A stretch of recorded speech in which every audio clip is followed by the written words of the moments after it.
Aokigahara, Japan's suicide forest. At the base of the majestic Mount Fuji lies Aokigahara, or, as it is known by the locals, Jukai, meaning Sea of Trees. This 35 square kilometer natural labyrinth consists of an almost alien-like landscape containing many deep, dark caverns and massive rocks jutting from the earth.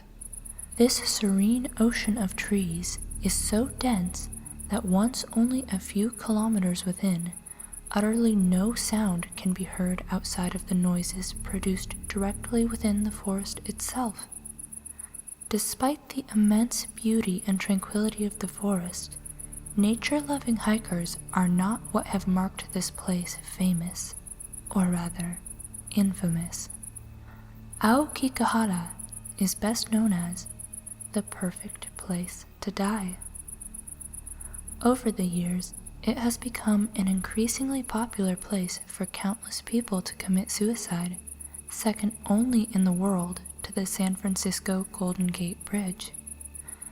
Every year, anywhere from 50 to 100 bodies are found, and because of the forest's otherworldly environment, countless more go undiscovered.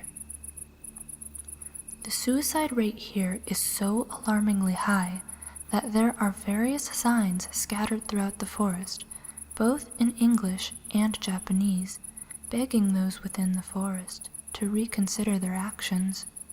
There are even rangers whose responsibilities include suicide patrol, in which they search for signs of human life in hopes of finding someone before it's too late. Unfortunately, more often than not, they find empty campsites, occasionally accompanied by remains. Upon finding the remains, it is up to the rangers to recover them. They are brought back to a station building and put into a room with 2 beds. Yes, 2. One for the body, and one for the poor ranger who was unfortunate enough to get the short end of the stick.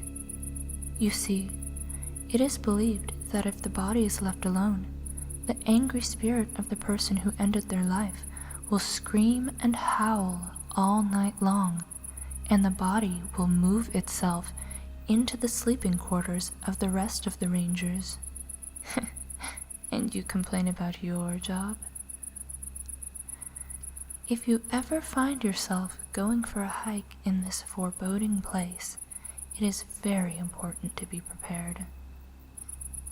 I must urge the importance of sticking to the official path. If you stray, you may never find your way back out. The further away you go, the thicker the underbrush grows, and the more dangerous the terrain becomes.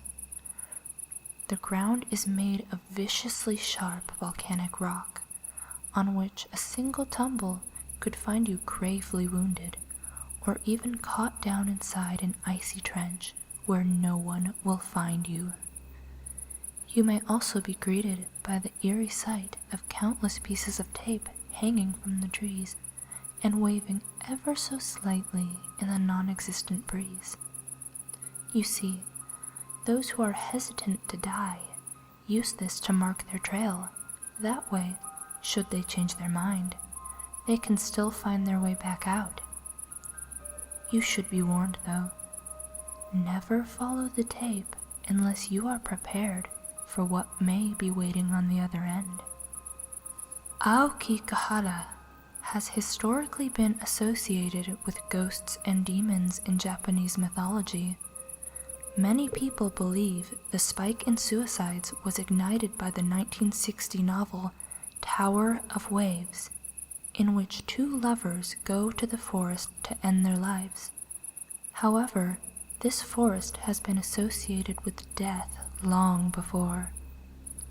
It is believed that long in the past, upasute was practiced here. This was the act of taking an elderly relative deep into the forest and abandoning them there to die. Along with that, it is believed that the forest is haunted by yurei, the angry spirits of those abandoned, and those who took their own lives. The forest is thought to be like a purgatory, full of unhappy ghosts who were torn prematurely from their lives, and now howl agonizingly in the wind, feeding off of the warmth of the living who are foolish enough to enter. Some even go as far as to say that the trees themselves are filled with ill will, that the whole forest has become evil and corrupted by centuries of death, that once you enter, it doesn't want you to leave.